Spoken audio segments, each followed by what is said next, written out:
پوجتے ہو یہ کیا کر رہے ہو؟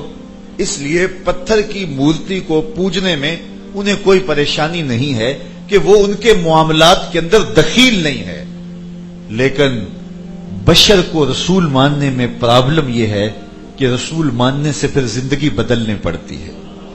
وہ تو کہے گا اس راستے پہ نہ چلو، اس طریقے پہ نہ چلو، یہ انداز زندگی اختیار نہ کرو، تو اس لیے ان کو یہاں اعتراض ہوتا ہے، وہاں اعتراض نہیں ہوتا۔ اور اگر یہ بات اچھی طرح آپ سمجھ چکے ہیں تو میں اس دور کی ایک مثال بھی عرض کرنا چاہتا ہوں۔ بعض ننگے دھڑنگے لمبے بال اور غسل واجب ہونے کے باوجود غسل کرتے بھی نہیں، کریں بھی تو ان کا غسل ہو ہی نہیں سکتا، اس لیے کہ بالوں تک پانی ہی نہیں پہنچ پاتا، اور وہ کسی جگہ پہ بیٹھ جاتے ہیں، یا تو چپ سادھ لیتے ہیں یا پھر گالیاں بکتے ہیں، تو لوگوں کا ہجوم ان کے گرد دیکھنے والا ہوتا ہے۔ کیوں؟ اس لیے کہ وہ لوگوں کے معاملے میں دخیل نہیں ہوتے، لوگوں کو اپنے مفادات ان سے وابستہ ہوتے ہیں، ان کے پاس جائیں گے اور جا کے ان کے پاس بیٹھیں گے اور نفس کی تسکین کو روح کی تسکین قرار دے دیں گے، اور ان کے گرد ہزاروں لاکھوں کے مجمع جمع ہو جائیں گے، تو لوگ کہیں گے جناب کچھ ہے تو اتنے لوگ جا رہے ہیں نا، لا یسیر الباطل حقا بکثرت المتمسکین بہ، اگر باطل کے پاس بہت سارے لوگ جمع ہو جائیں تو باطل حق نہیں ہو جاتا، یہ نفس کا دھوکہ ہے۔ تو ایسے لوگوں کے گرد لوگ جمع نہیں ہوتے، کیوں جمع ہو جاتے ہیں؟ اور دوسری جانب ایک شیخ الحدیث ہے، ایک شیخ القرآن ہے، وہ 40 سال مسجد تدریس پہ بیٹھ کے درس قرآن دیتا ہے، درس حدیث دیتا ہے، لیکن اس کے گرد 10 بندے بھی اگر جمع نہیں ہوتے تو کوئی کہے کہ یہ بندہ مخلص نہیں تھا۔ اصل معاملہ وہی ہے، پتھر کی مورتی کو خدا ماننا آسان ہے، لیکن ایک بشر کو رسول ماننا مشکل ہے، اس لیے کہ وہ تمہارے معاملات میں دخیل ہوگا۔ اس لیے جو صالح شخص ہے، جو تمہیں کتاب و سنت کے مزاج کے مطابق ڈھالنا چاہتا ہے، اس کے گرد لوگ اس لیے جمع نہیں ہوں گے کہ نفس مساہم ہوگا، اور جو پتھر کی مورتی کی طرح تمہیں کہے گا کچھ نہیں، اور تم ہجوم کی وجہ سے اس کے گرد جمع ہو جاؤ گے اور مفادات پہ زد نہیں ہوگا تو وہاں رش ہوگا۔ تو یہ وہی مثال ہے کہ جو مفادات پہ زد لگاتا ہے تو وہاں سے نفس جو ہے وہ روکتا ہے اور انسان کے لیے مشکل ہوتی ہے۔ تو اس لیے بشر کو ہی اللہ تعالیٰ جل شانہ نے رسول بنا کے بھیجا، اس لیے کہ لوگ اس سے مانوس ہوں۔ اگر فرشتے کو رسول بنا کے بھیجتا تو لوگ مانوس کیسے ہوتے؟ تو بشر نے انہیں بتانا ہے کہ کھانا کس طرح ہے، پینا کس طرح ہے، پہننا کس طرح ہے، شادی نکاح ازدواجی مسائل ان کے سامنے رکھنے، تو بشر ہونے سے فرق نہیں پڑتا۔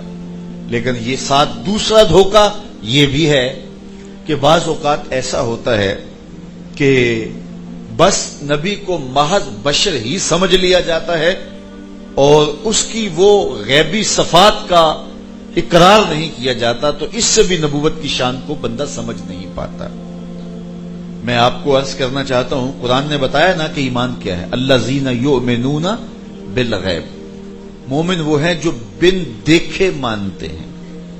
تو بن دیکھی چیز کو ماننے کا نام ایمان ہے نا، جو چیز دیکھ لی سمجھ میں آ گئی اس کو نہیں مانے گا تو اور کیا کرے گا؟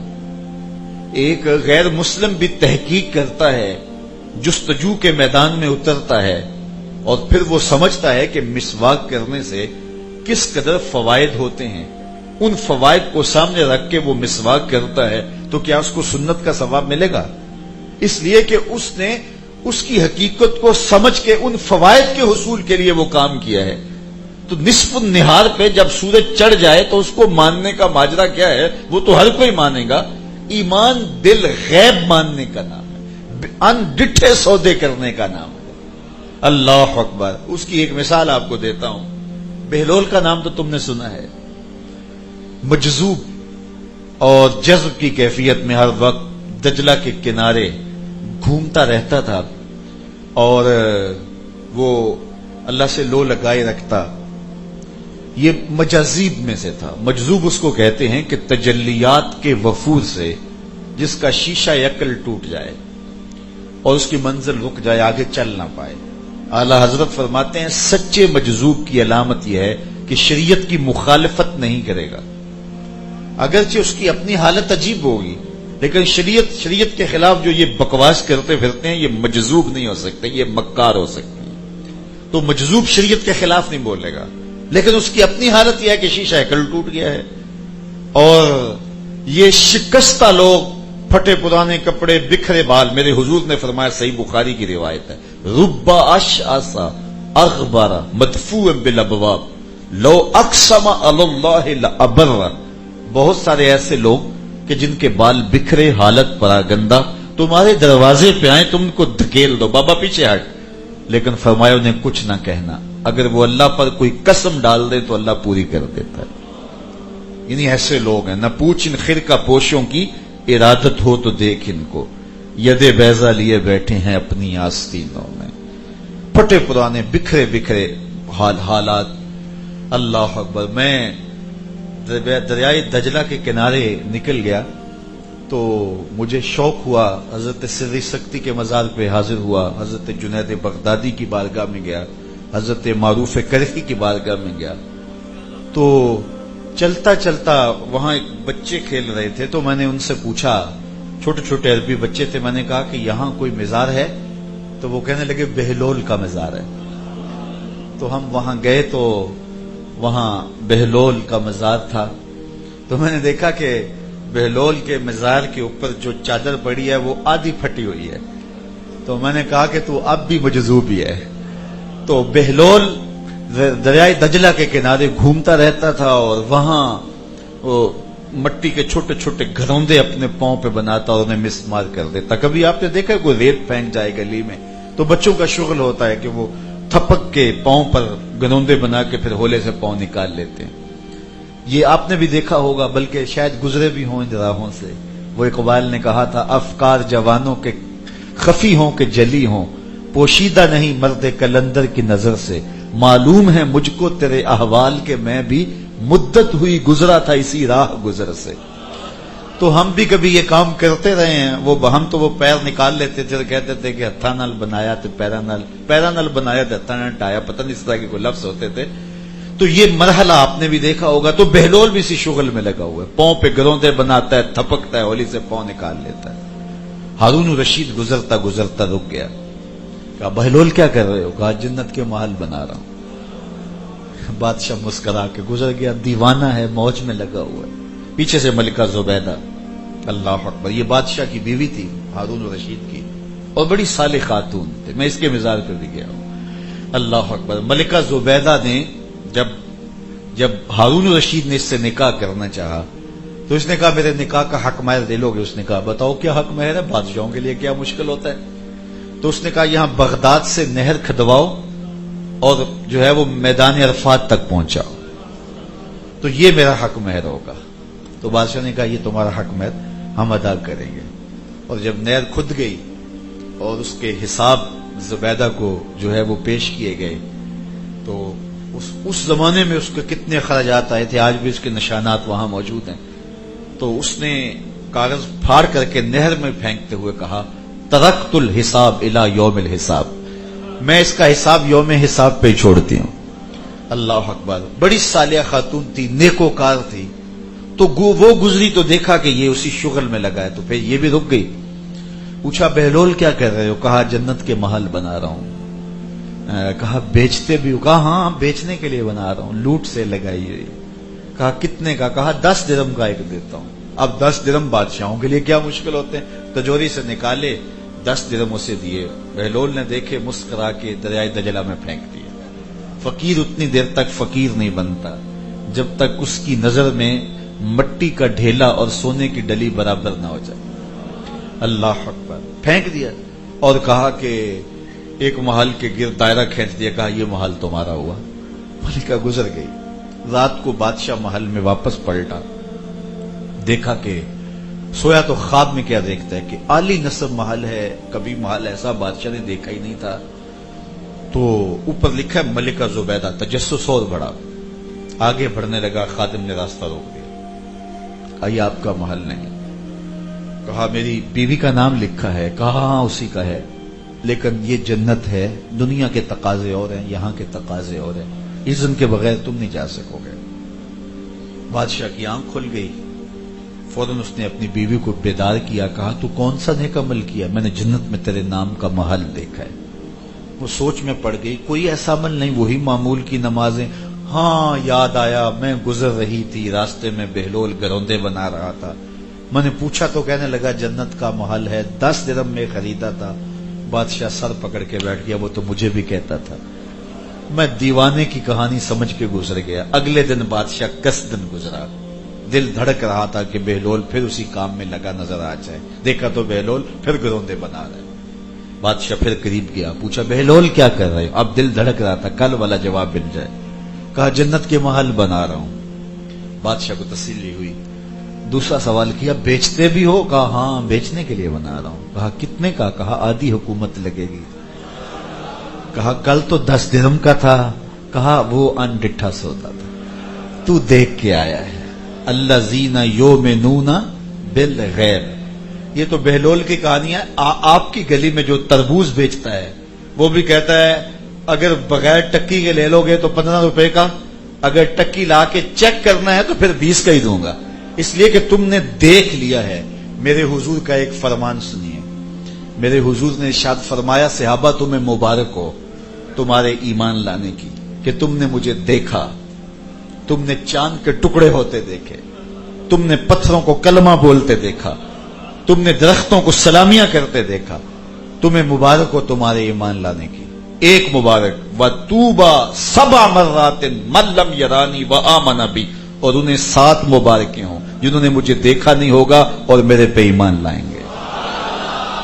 ان ڈٹھے سودے، یہ بہت بڑی بات ہوتی ہے، یہ بہت بڑا حسن ہوتا ہے۔ اب یہاں ایک اور بات کرنا چاہوں گا اور اس پر آپ کی بہت ساری توجہ بھی چاہیے مجھے، اور اس سے آپ کو بہت زیادہ شرح صدر بھی ہوگا اور ایک بہت بڑا عقدہ کھل جائے گا۔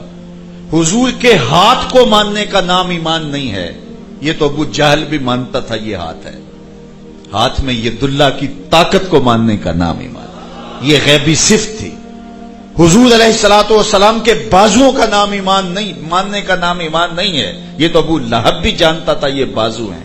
بازوؤں میں ماں رمیت کی قوت کو ماننے کا نام ایمان ہے۔ چہرے کو ماننے کا نام ایمان نہیں ہے، چہرے کو تو اتبا بھی مانتا تھا، لیکن چہرے میں وجہ اللہ کے جلووں کو ماننے کا نام ایمان ہے۔ زبان کو ماننے کا نام ایمان نہیں ہے، اس کو تو عتیبہ بھی مانتا تھا، لیکن زبان میں وما ينطق عن الهوى ان هو الا وحی یوحی کی طاقت کو ماننے کا نام ایمان ہے۔ دوسرے لفظوں میں یہ کہہ لو کہ محمد بن عبداللہ کو ماننے کا نام ایمان نہیں ہے، محمد رسول اللہ کو ماننے کا نام۔ تو مجھے بتاؤ کوئی حضور کے اوصاف کو ہی نہیں مانتا تو اس نے پھر مانا کیا؟ ایمان تو بالغیب ہوتا ہے۔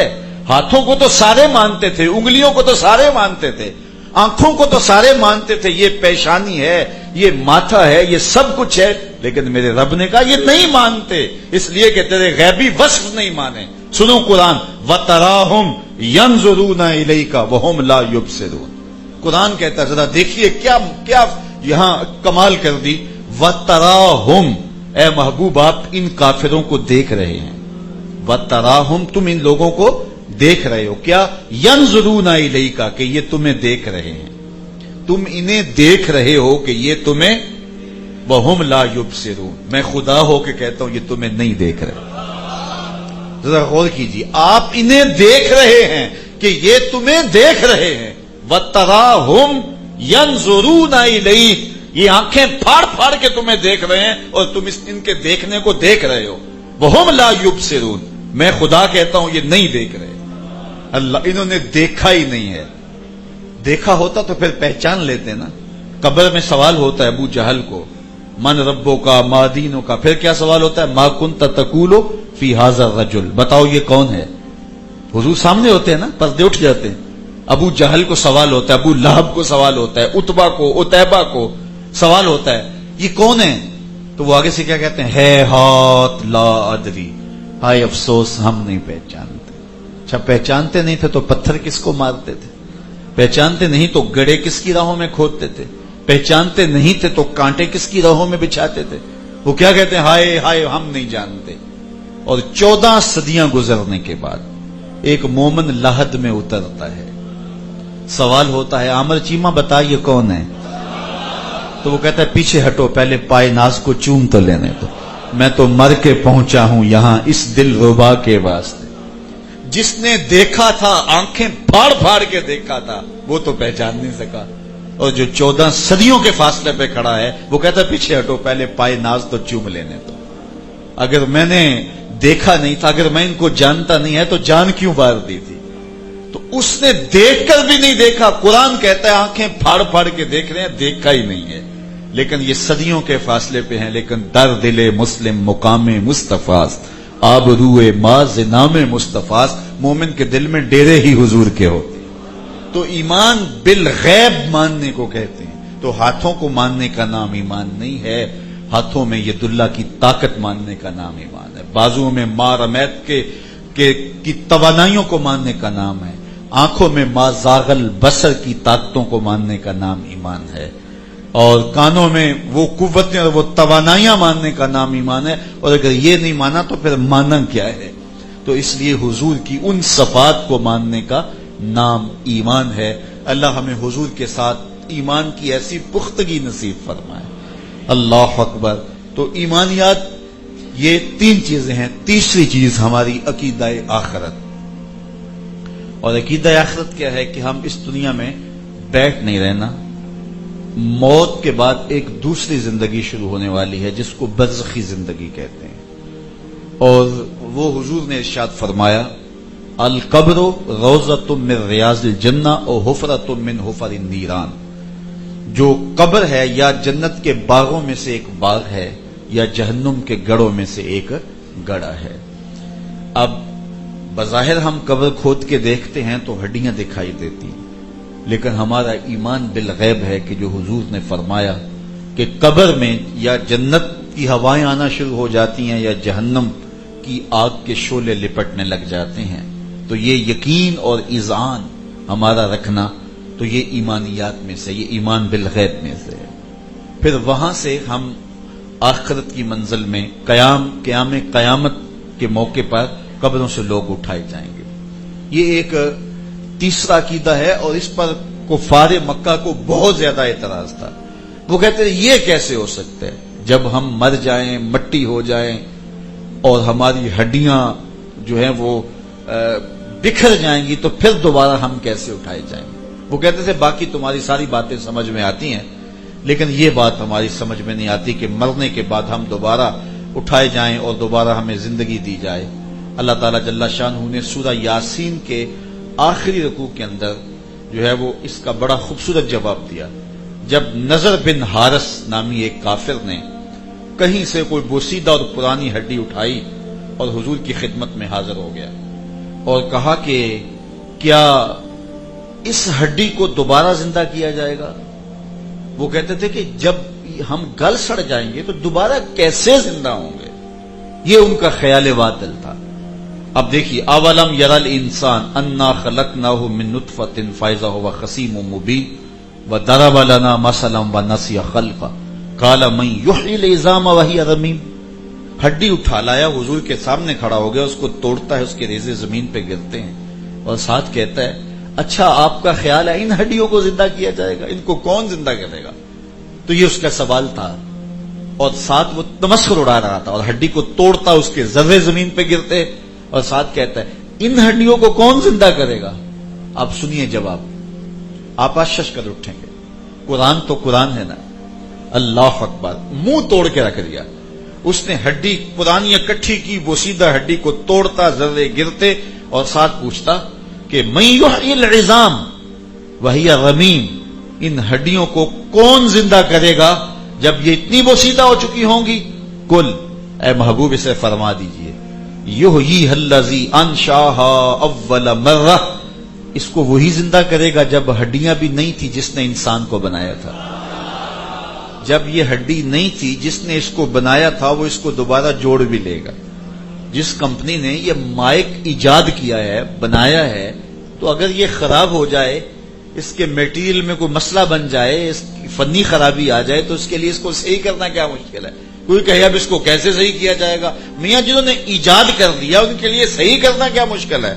تو کہا وہ کہتا ہے کہ ان ہڈیوں کو دوبارہ کون زندہ کرے گا؟ کل فرما دیجئے یحییھا الذی انشأھا اول مرہ، اس کو وہ زندہ کرے گا جس نے پہلی بار اسے بنایا، وہو بکل خلق علیم، اور وہ ہر تخلیق کو جاننے والا ہے، اس کے لیے کوئی مشکل نہیں ہے۔ تو ہم اس کے بعد اٹھائے جائیں گے، قبروں سے لوگ اٹھیں گے، قیامت قائم ہوگی۔ اللہ اکبر۔ اور میں نے عرض کیا تھا قیامت کافروں پر قائم نہیں ہوگی، مسلمانوں پہ قائم نہیں ہوگی، کفار پہ قائم ہوگی، اور لوگ قبروں سے اٹھیں گے، برہنہ اٹھائے جائیں گے قبروں سے۔ اللہ اکبر۔ جس طرح ماں کے پیٹ سے آئے ہیں سب برہنہ پیدا ہوئے، اسی طرح قبر بھی ایک پیٹ ہے جس سے برہنہ لوگ آئیں گے۔ اللہ اکبر۔ جب یہ بات فرمائی تو سید عائشہ کا جسم کانپنے لگا، اور حضور سے کہا حضور ایک دوسرے سے ہمیں شرم نہیں آئے گی، حیا نہیں آئے گی؟ فرمایا عائشہ معاملہ اس سے بھی آگے ہے۔ مطلب کیا؟ کوئی ہوش رہے گا تو شرم آئے گی، ہوش اڑے ہوں گے، حواس باختہ ہوں گے، خوف قیامت، ہول قیامت طاری ہوگا۔ کتنا سخت دن ہوگا، زمین تانبے کی ہوگی، آسمان آگ برسا رہا ہوگا، سورج کا رخ الٹا ہے پھر سیدھا ہو جائے گا، بہت دور ہے پھر بہت قریب آ جائے گا، کوئی سایہ نہیں ہوگا سوائے اللہ کے عرش کے سائے کے، اور وہ مخصوص اعمال کے حاملین کو اللہ عرش کے سائے میں رکھے گا۔ لوگ اپنے گناہوں کے سبب پسینے میں شرابور ہوں گے، کوئی ٹخنوں تک، کوئی گھٹنوں تک، کوئی کمر تک، کسی کو پسینے کی لگام دی جائے گی، کوئی ڈوبا ہوگا پسینے میں۔ اللہ اکبر۔ ابن رجب حنبلی لکھتے ہیں وہ پسینہ اتنا بدبودار ہوگا، اگر اس کا ایک قطرہ اب زمین پہ ڈال دیا جائے، انسان کیا جانوروں کے دماغ بھی پھٹ جائیں۔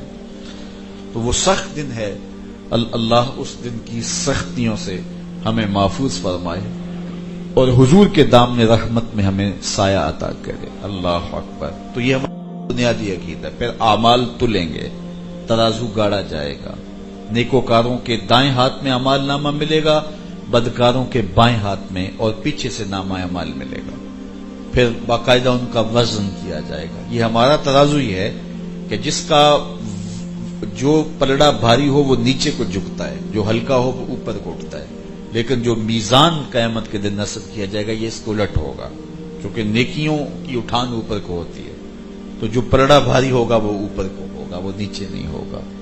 تو یہ قیامت کا دن ہوگا۔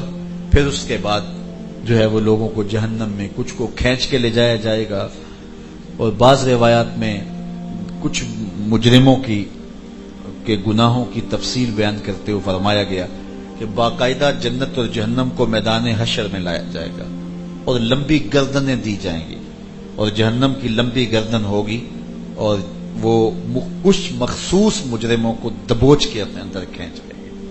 جب حشر کے میدان میں گھوم رہی ہوگی، سینوں میں کلیجے کانپ رہے ہوں گے، اور وہ کسی کو دبوچ کر کے مجمع سے اپنے اندر خود کھینچ کے لے جائے گی، اور کچھ لوگوں کو پیشانی کے بالوں سے اور پاؤں سے پکڑ کے گھسیٹ کے جہنم میں ڈالا جائے گا۔ بہت سخت مرحلے ہوں گے۔ اللہ اکبر۔ زمین بالکل کوٹ کوٹ کے برابر کر دی جائے گی۔ اللہ تعالیٰ نے قرآن مجید میں اس منظر کو بیان فرمایا مختلف مقامات پہ اوپر۔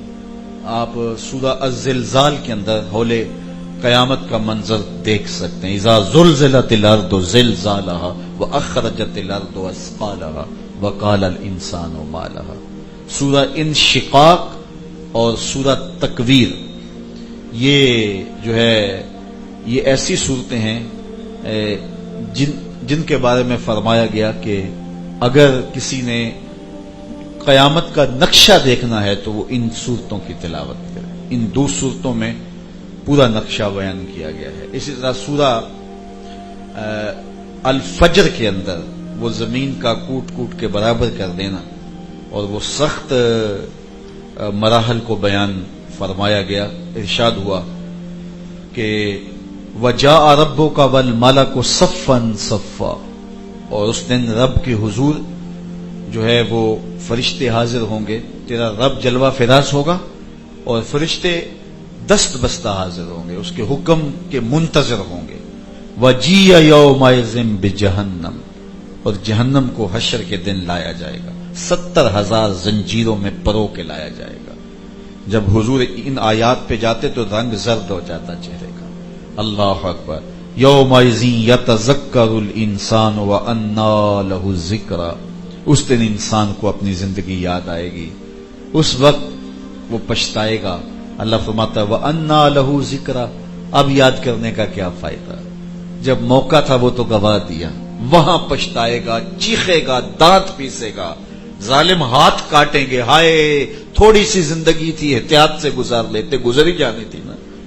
حضرت داتا صاحب کے شیخ ختلی فرماتے ہیں الدنیا یومن ولنا فیہا صومن، دنیا ایک دن ہے، ہم روزہ رکھ کے گزار رہے ہیں۔ تو روزہ بھی تو گزر ہی جاتا ہے نا، سارا دن لوگ پانی پیتے رہتے ہیں، عیاشیاں کرتے رہتے ہیں، کھانا کھاتے ہیں، انواع اقسام کے پھل لیتے ہیں، اور روزہ دار کہتا کوئی نہیں، شام ہو ہی جائے گی، اور شام ہو ہی جاتی۔ اس لیے فساق، فجار، گناہگار اللہ کے حکموں کو توڑتے ہیں، گناہوں پہ گناہ کرتے ہیں، عیش و عشرت کی زندگی گزار کرتے ہیں، لیکن صالحین متقی کہتے ہیں کوئی بات نہیں، یہ زندگی گزر ہی جائے گی۔ حلال کماتے ہیں، اللہ کئیوں کو زیادہ بھی دے دیتا ہے، حرام سے اپنے آپ کو محفوظ رکھتے ہیں۔ تو حضرت داتا صاحب کے پیر فرمایا، کتنی خوبصورت بات کی، بڑی روشنی ہے اس میں، کہ دنیا ایک دن ہے اور ہم روزہ رکھ کے گزار رہے ہیں۔ تو پھر اس دن بندہ کہے گا کہ ہائے میں اس زندگی کو گزار لیا ہوتا، لیکن اللہ فرماتا ہے وَأَنَّىٰ لَهُ الذِّكْرَىٰ، اب یاد کرنے کا، اب پچھتانے کا کیا فائدہ ہوا، اب کوئی اس کا فائدہ نہیں۔ فَيَوْمَئِذٍ لَا يُعَذِّبُ عَذَابَهُ أَحَدٌ، سو اس دن اس کے عذاب کی طرح کوئی عذاب نہ دے سکے گا، وَلَا يُوثِقُ وَثَاقَهُ أَحَدٌ، اور نہ اس کے جکڑنے کی طرح کوئی جکڑ سکے گا، جس طرح وہ باندھے گا کوئی باندھ نہیں سکتا۔ اللہ اکبر۔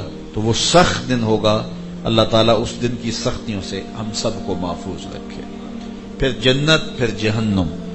جنت اور جہنم اللہ کے قہر و رضا کے منظر ہیں، جن پہ خوش ہوگا جنت میں بھیج دے گا، جن پہ راضی ہوگا ان کو جہنم میں ڈال دے گا۔ جو ابدی ٹھکانہ ہے جہنم، وہ صرف کفار کا ہے، مسلمان ہمیشہ جہنم میں نہیں رہیں گے۔ اگر گناہوں کی وجہ سے گئے بھی تو کچھ عرصے کے بعد وہ جہنم سے نکال لیے جائیں گے۔ وہ عرصہ طویل بھی ہو سکتا ہے، مختصر بھی ہو سکتا ہے، تو اس کے بعد وہ جہنم سے نکال کر کے جنت میں بھیج دیے جائیں گے۔ حضور فرمایا میں اس شخص کا نام بھی جانتا ہوں جو سب سے آخر میں جہنم سے نکلے گا اور جنت میں جائے گا۔ جب وہ جہنم سے نکلے گا تو اللہ تعالیٰ فرمائے گا کہ میرے بندے بتا تجھے کیا چاہیے۔ تو ظاہر ہے جو سب سے آخر میں جہنم سے نکلے گا وہ تو کوئی بڑا ہی مجرم ہوگا نا، جس نے تکلیفیں لوگوں کو دیں، اذیتیں دی، گناہ کیے، برائیاں کی، ہر حسرت دل کی نکالی ہوگی، لیکن پھر بھی کوئی گناہ رہ گئے ہوں گے جو حسرت اس کے دل میں رہ گئی ہوگی، بڑی آرزویں ہوں گی اس کی کہ یہ بھی مل جائے، یہ بھی مل جائے۔ تو اللہ اسے فرمائے گا بتا کیا چاہیے، تو وہ ایک لمبی فہرست پیش کرے گا، یہ اللہ فرمائے گا لَکَ مَا تَمَنَّیتَ، جو تو نے مانگا جا تجھے دے دیا، اب جنت میں چلا جا۔ اب اس کا تو خیال ہے کہ جنت کے دروازے کے سائے میں مجھے جگہ مل جائے تو غنیمت ہے، جہنم سے نکال لایا گیا ہوں، یا وہاں کوئی 2-3 مرلے کی کٹیا مل جائے تو کافی ہے میرے لیے۔ لیکن اللہ فرمائے گا جا جنت میں چلا جا، تیرے لیے اس دنیا سے 10 گنا جگہ ہے وہاں۔ یہ 7 بر اعظم پہ پھیلی ہوئی کائنات، اس کو 10 سے ضرب دے تو کہا جائے گا اتنی جگہ تیرے لیے۔ یہ کس کے لیے؟ جو سب سے پھاڑا ہوگا، جو سب سے آخر میں جائے گا، یہ اس کے لیے جنت میں جگہ ہوگی جو سب سے آخر میں جائے گا۔ تو وہ کہے گا کہ اتسخر وانت الملک، بخاری کی روایت ہے، وہ کہے گا مالک تو بادشاہ ہو کے مجھ سے مذاق کر رہا ہے، اتسخر تو مجھ سے مذاق کر رہا ہے، وانت الملک اور تو بادشاہ ہے۔ تو اللہ تعالیٰ فرمائے گا چونکہ اس کو لگے گا ہی نہیں ہے کہ مجھے اتنا مل رہا ہے، اس کو تو یہ ہوگا کہ مجھے تو ایک کٹیا مل جائے تو کافی ہے، میں جہنم سے نکال لیا ہوں غنیمت ہے، مجھے تو آراف میں رکھ لیا جائے تو کافی ہے۔ یہ جنت اور دوزخ کے درمیان جگہ ہے جس میں جنت کی نعمتیں نہیں ہیں اور جہنم کی سختیاں نہیں ہیں، تو وہ تو آراف میں رہنا بھی پسند کرے گا، لیکن اللہ کہے گا جا جنت میں چلا جا۔ یا اللہ کتنی جگہ میرے لیے کہا کہ دنیا سے 10 گنا، تو وہ کہے گا اتسخر وانت الملک، تو بادشاہ ہو کے مجھ سے مزاح کر رہا ہے، تو اللہ تعالیٰ فرمائے گا کہ نہیں مزاح نہیں، یہ حقیقت ہے۔